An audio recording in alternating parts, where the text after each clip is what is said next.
Hi friends, this is Pradeep Devasari. Welcome to Suman tech in Telugu. ప్రతి ఒక్కరి జీవితంలో మొబైల్స్ యూజ్ చేయడం అనేది కామన్ అయిపోయింది.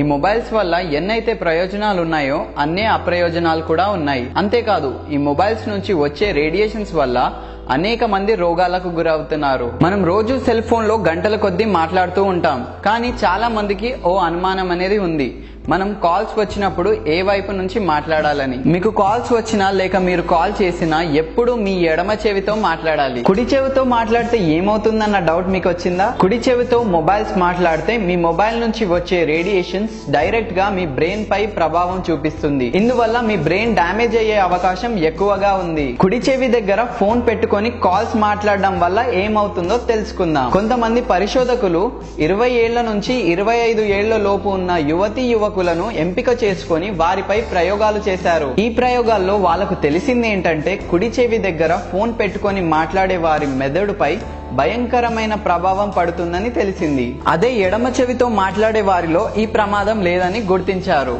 అవే కాకుండా మనం కాల్స్ మాట్లాడేటప్పుడు ఏ జాగ్రత్తలు పాటించాలో తెలుసుకుందాం. మనం ఎవరికైనా కాల్ చేసేటప్పుడు మన ఫోన్ ని కొంచెం చెవికి దూరంగా పెట్టుకొని మాట్లాడాలి. ఎందుకంటే ఫోన్ చేసిన వెంటనే సెల్ టవర్ సిగ్నల్ ద్వారా ఎక్కువ పవర్ రిలీజ్ అయ్యి చెవులకు ఇబ్బంది కలుగుతుంది. దానివల్ల చెవుడు కూడా వచ్చే ప్రమాదం ఉంది. వీలైనంత వరకు ఫోన్లు మాట్లాడేటప్పుడు హెడ్ ఫోన్స్ ని గానీ స్పీకర్స్ ని గానీ యూజ్ చేయడం మంచిది. అలాగే మనం ఎప్పుడూ కూడా మొబైల్స్ ని ఛార్జ్ పెట్టి మాట్లాడకూడదు. అలా మాట్లాడడం వల్ల రేడియేషన్స్ అనేది 2 రెట్లు ఎక్కువగా పెరిగి మన ఫోన్ బస్ట్ అయ్యే ప్రమాదం ఉంది. Take care. మీరు ఈ విలువైన సమాచారాన్ని వెంటనే మీ ఫ్రెండ్స్ అండ్ ఫ్యామిలీ మెంబర్స్ తో షేర్ చేయండి. Thanks for